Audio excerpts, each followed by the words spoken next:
One of the things that stands out to me, and I don't know how many people here know this, is you gave up the game of golf just a couple years ago. Can you just talk about that a little bit? And the fact that you're here, you're playing the Waste Management Phoenix Open. How did you get here, and what really led to you stepping away from the game?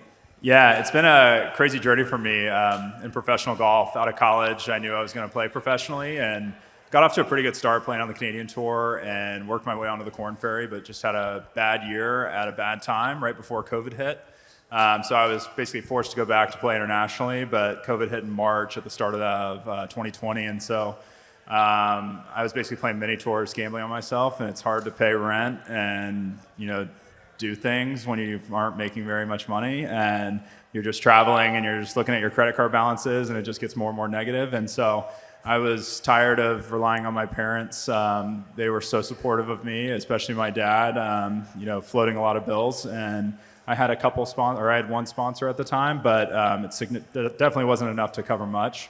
And so my mom was in the mortgage industry. My dad was in real estate. So I took some time off, was doing some real estate with my dad, then got my license to be a mortgage loan officer and did that for not that long of a period of time because a guy by the name Doug Sig came into my life. I played golf with him, and he's the CEO of Lord Abbott, asset management firm based in Jersey.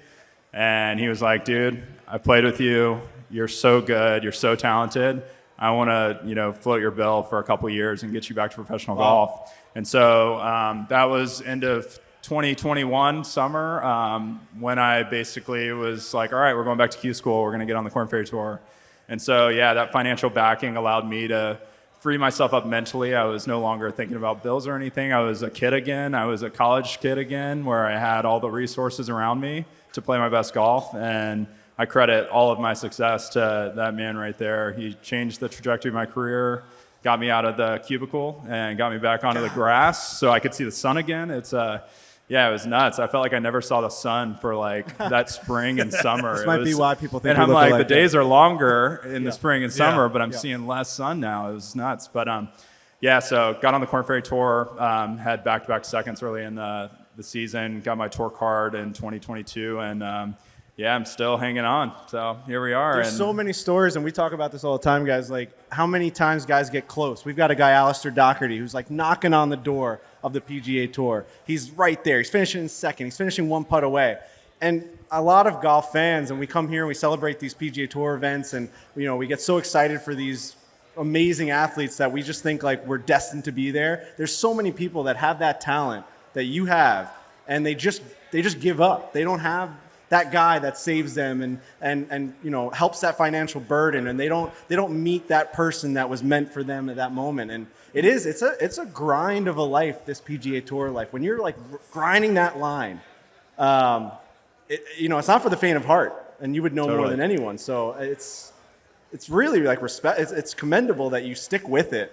Because it's really not the easiest thing. Yeah, and hats off to you guys, honestly, for sponsoring Alistair. I think some of the best stories in golf come not from the PGA Tour. They come from kind of the rise of getting there. And it's hard to find it in the media, a lot of these stories, but there's a ton of really good kids, cool talent, or great talent, and guys with a lot of heart that are trying to make it all the way there. And that's the coolest part of the journey. Once you make it on tour, everything changes. I'm talking, with Dana, my fiance, earlier. I'm hiring a PT and a trainer now full time to be on tour with me, and it's just everything's changing so fast. And it's obviously a blessing to be on the PGA Tour, but there's so many cool stories and journeys of getting here. But in terms of my life, I played 35 events last year. I wasn't home very much. We just decided to move down to Jupiter, Florida, so we're kind of going through a little move. Trent's a Jupiter. I don't. I just moved down there. Yeah, I live out of a suitcase for most of my life. It's nuts. This was my Christmas present from Dana last week. This jacket. Fortunately, I bought it at the right time for this event, but or she bought it. But it's nuts, the journey and the life and the grind. And once you're on tour, you're playing pro-ams sometimes on Mondays, definitely every Wednesday. Grinding on Tuesdays, learning the course, play Thursday through Sunday, boom, straight up in the air, head to the next event Sunday night or Monday morning, and do it all over again. And this is week 5, but it's the People's Open, baby. We're ready to get the party started.